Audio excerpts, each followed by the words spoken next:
Boker Tov, il est 8h heure de Jérusalem, 7h heure de Paris. C'est l'heure du premier journal d'information ce matin sur Studio Qualité, un journal qui est relayé également sur les ondes de Radio J. La Syrie affirme avoir réussi à repousser la nuit dernière ce qu'elle a appelé une offensive aérienne israélienne dans la région de la ville d'Alep, au nord du pays. L'armée syrienne prétend avoir également intercepté plusieurs missiles israéliens qui auraient été tirés en direction d'une zone industrielle au nord-est d'Alep. Selon certaines sources, les cibles frappées, apparemment donc par des appareils de l'armée de l'air israélienne, seraient des hangars d'armes situés non loin d'un aéroport qui est utilisé ou qui serait utilisé par des avions cargo iraniens. L'organisation de suivi des actions en Syrie a affirmé que ces bombardements auraient causé des pertes en vie humaine, probablement des agents de la sécurité postés autour de ces hangars. Les habitants d'Alep eux-mêmes ont fait état de pannes d'électricité dans certains arrondissements de la ville. État d'alerte pour Tsahal dans le sud d'Israël en perspective du prochain week-end qui s'annonce particulièrement mouvementé. En effet, samedi, le mouvement terroriste palestinien marquera le premier anniversaire de ce qu'il a appelé les marches du retour ainsi que la journée annuelle de la terre.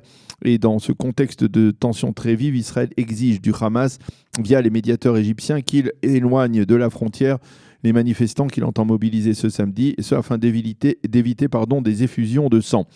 Côté israélien, on entend prendre des dispositions afin que ces manifestations ne dégénèrent pas, comme cela s'était produit en mai dernier, le jour de l'inauguration de l'ambassade des États-Unis à Jérusalem. À l'époque, je vous le rappelle, 60 Palestiniens, quasiment tous des activistes du Hamas, avaient été tués par les forces israéliennes. La délégation égyptienne est arrivée hier soir à Gaza et a entamé ses consultations parallèlement. Des troubles sur la voie publique se sont intensifiés dans la soirée, à proximité donc de la barrière de sécurité, et ce dans le cadre de ce que le Hamas appelle les unités de tapage nocturne. Le bureau du contrôleur de l'État, Yosef Shapira, a précisé hier qu'il n'y avait pas de soupçon d'infraction pénale dans le cadre du marché conclu entre la police israélienne et le 5e élément. Il s'agit de la société créée par Benny Gantz au début de sa retraite militaire il y a 4 ans. Hier, le Likoud avait mis en exergue un extrait du rapport du contrôleur de l'État qui stipulait qu'un marché avait été conclu entre la police et le 5e élément pour la fourniture de services pour un montant de 4 millions de shekels, mais cela sans passer par un appel d'offres comme le veut la loi. Le Likoud a affirmé qu'il y avait là des soupçons de fraude de la part de Benny Gantz et a réclamé l'ouverture d'une enquête judiciaire dans ce dossier. Mais donc le contrôleur de l'État semble ce matin minimiser l'importance de ce marché, ou en tout cas des infractions qui auraient été commises, et si elles avaient été commises, ce serait essentiellement par des officiers de la police plutôt que par la société de Benny Gantz. Par contre, le contrôleur a pointé un droit accusateur en direction de la défense passive qui se voit reprocher de très nombreuses carences. Hier soir, Benny Gantz a refusé de répondre aux questions des journalistes sur cette affaire. Il s'est borné à déclarer que Binyamin Netanyahou n'avait plus la moindre limite, sous-entendue dans ses attaques personnelles contre lui.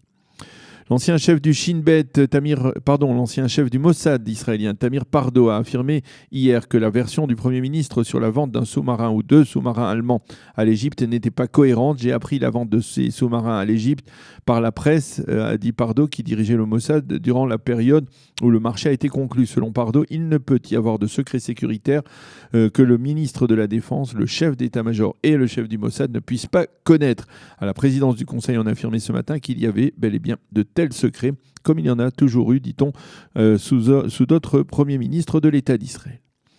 À l'initiative de la France, le Conseil de sécurité de l'ONU a entamé un débat sur la reconnaissance par les États-Unis de la souveraineté israélienne sur le plateau du Golan. Hier, l'Union européenne a réagi à la démarche américaine en la condamnant. Cette reconnaissance est illégale, ont affirmé ensemble les 28 pays de l'Union européenne. Notre position à ce sujet n'a pas changé. Nous considérons le plateau du Golan comme un territoire occupé conformément aux résolutions 242 et 338 du Conseil de sécurité. Face à l'opposition de l'Europe, les Américains, eux, persistent et signent. Mike Pompeo, le secrétaire d'État américain, a déclaré hier que la reconnaissance américaine allait favoriser, selon lui, une solution du conflit israélo-arabe. Hier, le président de l'État, Reuven Rivlin, a déclaré que l'armée israélienne devait rester en dehors du débat politique qui règne actuellement en Israël en perspective des élections du 9 avril. Le président s'est rendu hier dans la base d'enrôlement des nouvelles recrues de l'armée israélienne pour leur souhaiter un bon service militaire. Il leur a expliqué qu'il s'était enrôlé en 1957 et que c'est cette année précisément que la base mythique d'enrôlement des soldats, c'est la base que l'on appelle le Bakoum, a été inauguré. Et puis, il faut rappeler pour terminer ce journal que nous passons en Israël la nuit prochaine à l'heure d'été, oui. Par conséquent, à 2h du matin, il sera 3h et nous dormirons donc 1 heure de moins. Par contre, la météo reste plutôt hivernale avec des pluies éparses et une baisse des températures. Il fera 17 degrés à Jérusalem, 19 à Tel Aviv et 24 degrés à Eilat. C'est la fin de ce premier journal d'information sur Studio Kalita.